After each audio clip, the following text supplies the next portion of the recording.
Hi, it's Anne-Marie from Charmed Life Therapy again, here with another little update on my thoughts on the whole "it ends with us" saga, as Perez Hilton would say.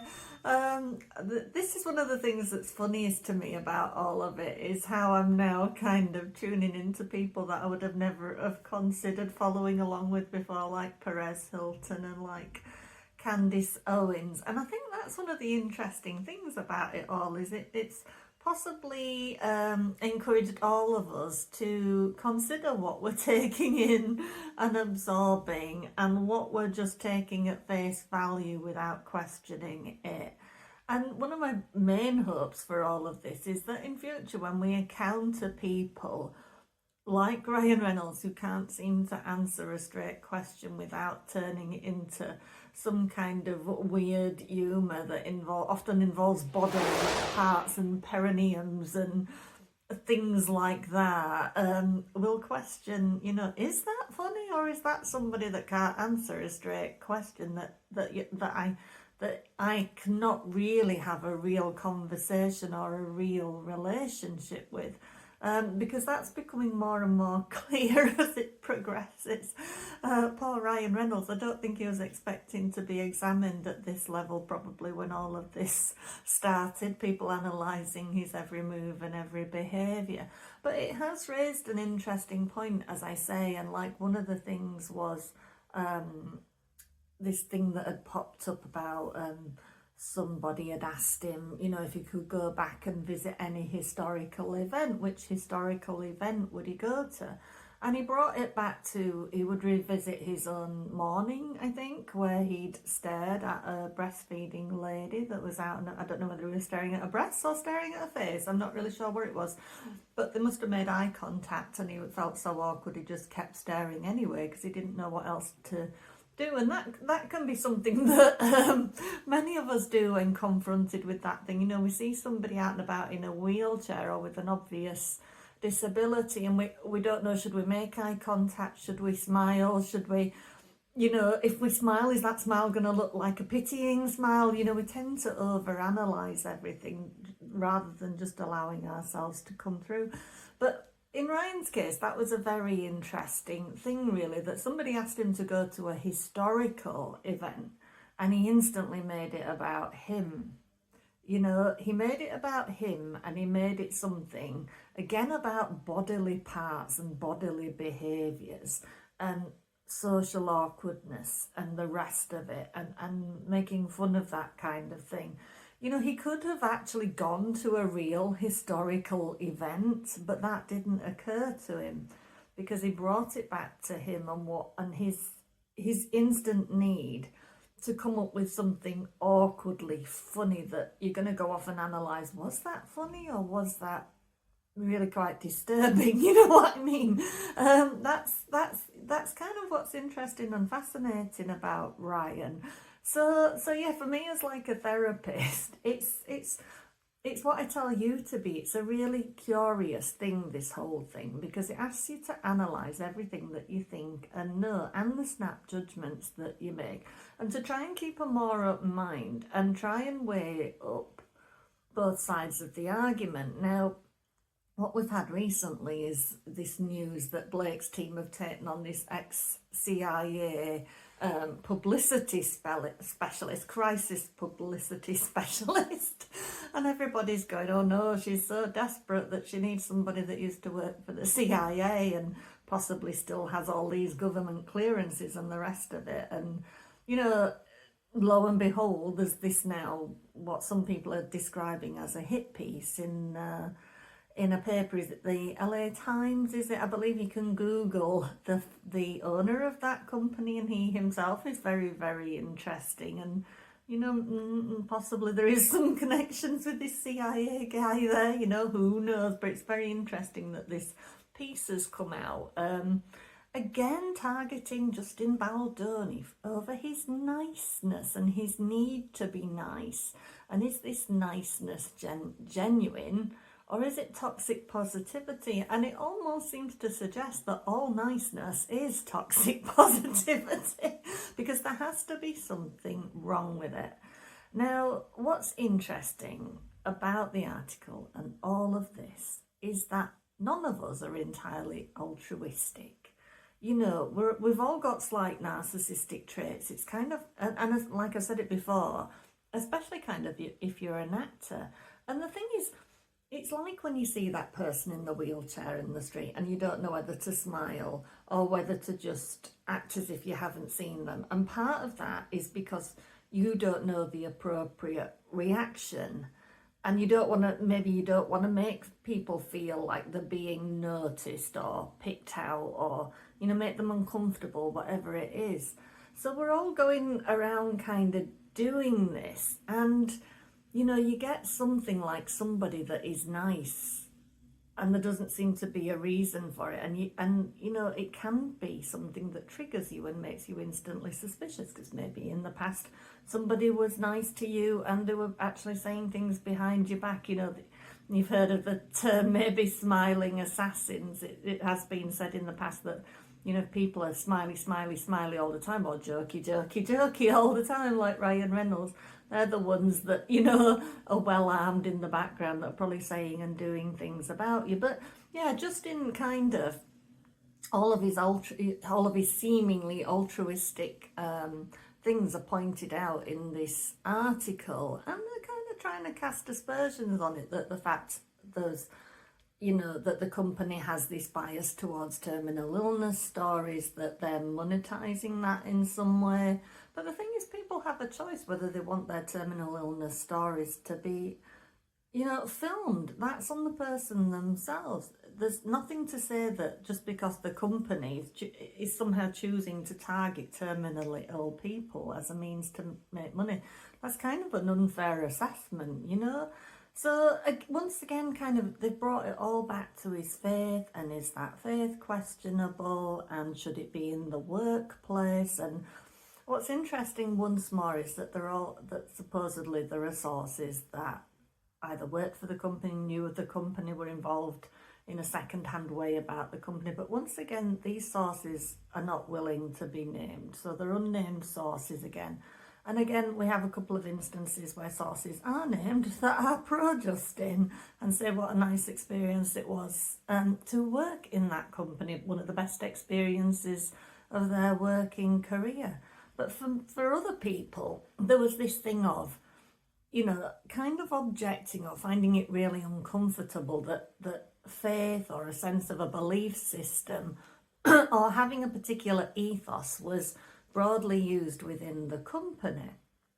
And it's that thing of, just because something makes you uncomfortable doesn't mean it has ill will attached to it. You know, if it makes you uncomfortable, and really that's kind of the theme of this whole palaver with the whole "it ends with us" story, is what I'd like some people to take, you know, some of us to take out of it, is this thing of, when you do feel uncomfortable, why not examine that and ask yourself why you feel uncomfortable? What is it triggering in you? Because if something makes you uncomfortable, it's trying to tell you something. And it's not necessarily that the other person is bad or has some kind of sneaky motives involved that will come back and bite you in the ass. It's that it's asking you to maybe question a belief you hold about yourself, or a limitation that you have, or something you've never even considered. It's like I say, because all of this has come into my orbit and I've kind of got interested in it, I would never have thought to go and watch Candace Owens' podcast. It's like I said before, I've ended up watching about Emmanuel Macron and all sorts of things which I would never normally watch, because this "it ends with us" thing has brought Candace Owens more into my peripheral vision, if you like. Now, I'd come across her a couple of times before, and like some things kind of I agreed with, and some things made me uncomfortable, you know. But we need uncomfortable people in the world. We need people who, whether we agree with everything they say or not, causes us to examine a belief we either hold about ourselves or society in general.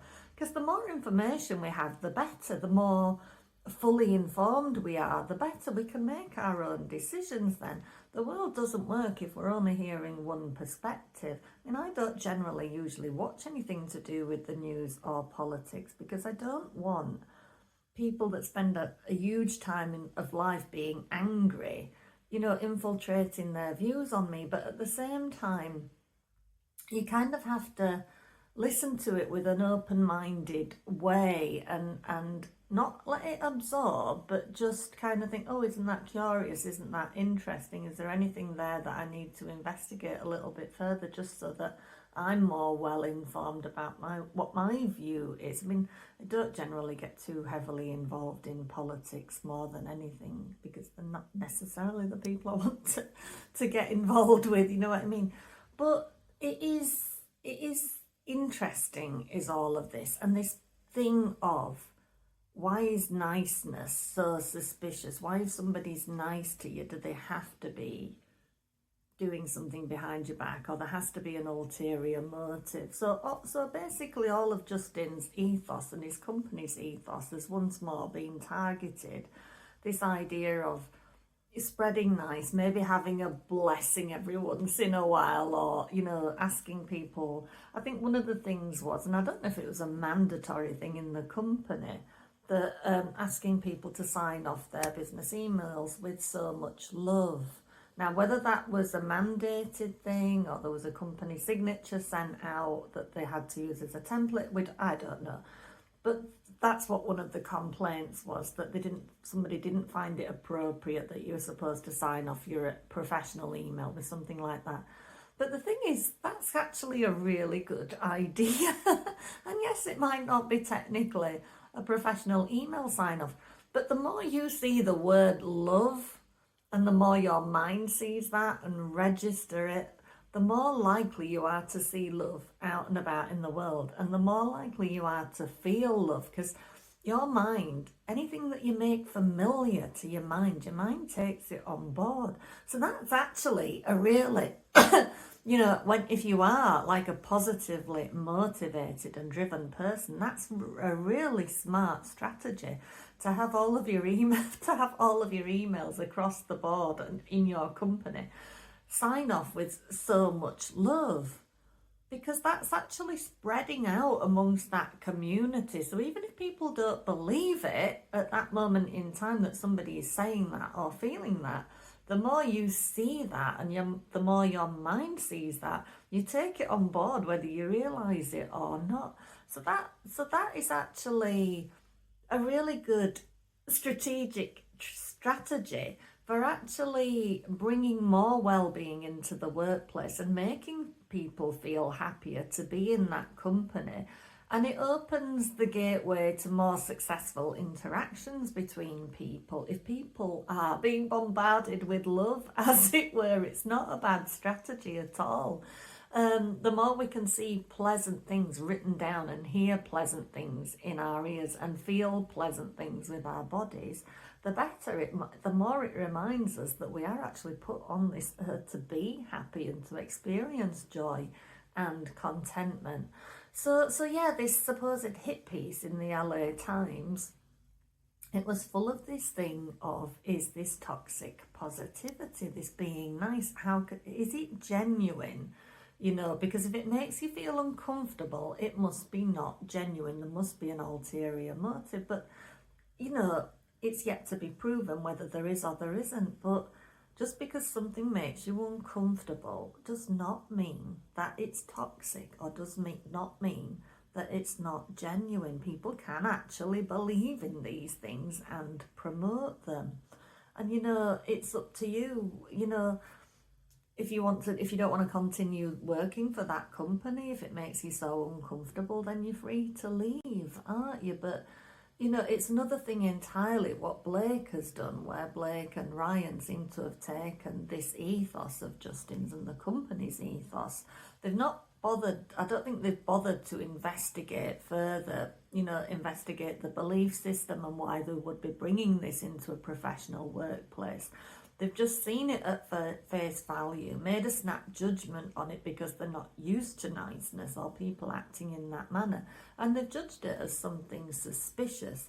And you see, it's like what I've said before, when you deem something as suspicious and you take it as a threat, you will see threat everywhere, just like you would see love everywhere if you're reading those emails all the time that sign off like that.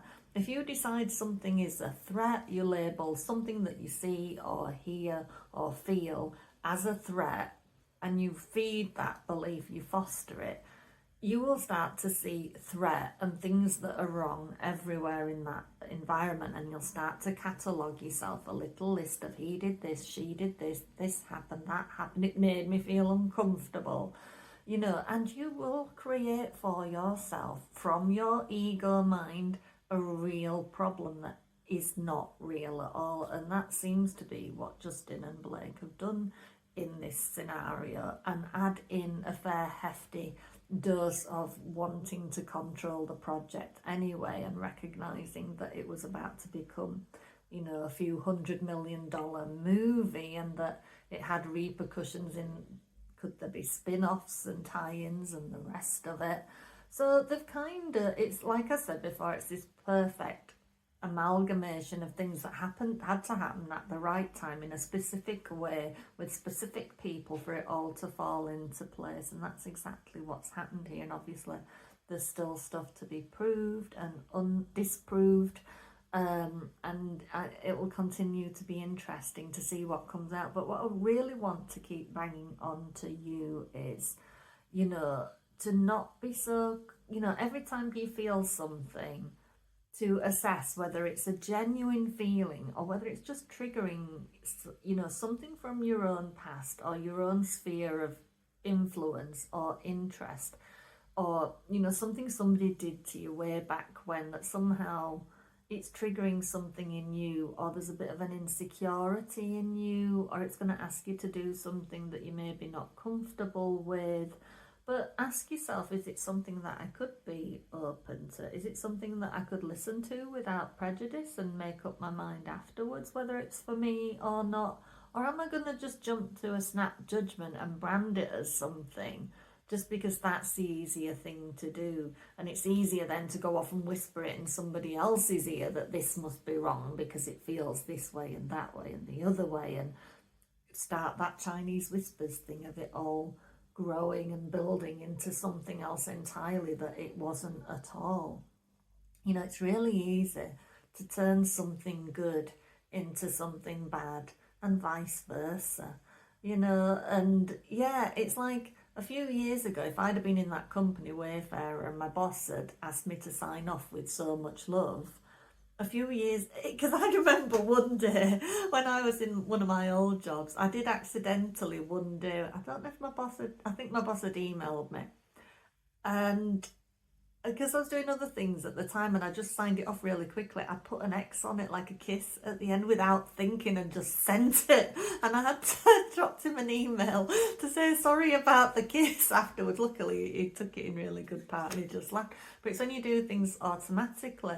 So a few years ago, I would have been really self-conscious about that. But given what I know now and what I've learned, you know, a few years ago, if you'd have asked me to send off a work email, when I was a more defensive person and a more shut down person and a more anger-based person, if you'd have asked me to sign off every work email with so much love, I would have been one of those people that had been gone off and whispered to somebody else, oh, that's so weird, what a weirdo, blah, blah, blah. I probably would have done that. I'd have probably, you know, jumped into that narrative along with anybody else. But now with what I've learned and the various trainings I've had and the amount of reading I've done, it quite tickles me, the idea of doing that, you know, doing that as a company-wide thing. I just think, wow, that is actually a really clever strategy for fostering love and connection where there is no love and connection, you know, because there's something about just seeing words like love. You know, love's a really important word. We all come from love. You know, whether you want to call it God or spirit or universe, whatever, it is love. Basically, it's why we're here. So it's a really clever strategy to do that. If you want to run a successful company, that would be well worth trying. You know, bringing more positive words into your life and into your atmosphere is not a bad thing. It's not something to write a hit piece about in the LA Times. This CIA guy of Blake's is going to have to do a much better job at finding dirt on Justin Baldoni, I think, because so far everything that's been produced against Justin Baldoni is either from unnamed sources or has either been disproven or has been proven to have a reasonable, you know, payout. I think there was even like a story back there about a film Justin made that somebody came out and said, that's actually my story. I think, you know, like how they do with like a song or something, when it's got a similar musical tones or series of sounds that, you know, can relate back to another song. You know, people like Ed Sheeran and other people have come a cropper of that. And it's like there's only so many musical notes in a way, isn't there, in a certain sequence, and it's like there's so many similarities in people's stories. So there was this person that came out about Justin Baldoni and said this movie they'd made about this this guy, I think it was a wheelchair, somebody in a wheelchair, was it? But and it might and it was a case of this is my story. But the thing is, when you're in that kind of scenario where you are wheelchair bound or terminally ill, there will be certain similarities across the board in people's stories. So that had all been settled, and it had actually involved Justin Baldoni's current lawyer, Brian Friedman. He'd been working for the other side of the argument. So that had all been settled in the past, but they're trying to bring that back in as well, as if he'd taken advantage of, you know, this disabled person and used his story and branded it as something else. But that had all settled, that had all gone away, it had all been dealt with. And Brian Friedman, who had been on the opposing party, actually grew a lot of admiration for Justin during that process, which is why he's now representing them. So currently, whatever Blake and Ryan and their CIA guy are trying to do is really not going anywhere. It's not doing anything. It's not having an impact. It's not changing people's perspective on this story. We're hearing it all, we're interested in it all, but it's not disproving the fact that Justin seems to be just a really good person who his religious beliefs and the way he conducts himself and the way he runs his business won't be for everybody. It won't make everybody feel comfortable, but that doesn't mean he's in the wrong or doing things that are nefarious. And the more we kind of look at why we're afraid of positive behaviors and why we're afraid of goodness and niceness and generosity and faith and spirit and love, the more we examine why we're afraid of, that will be the better for all of us. So if you do like my content, please consider liking and subscribing, sharing if you possibly can. There's always free resources in the description of my videos, and you can book a free call with me as well to talk about all the various hypnotherapy techniques that I use, including rapid transformational therapy. But thank you for watching to the end and sticking with me, and I will check back in with you again soon.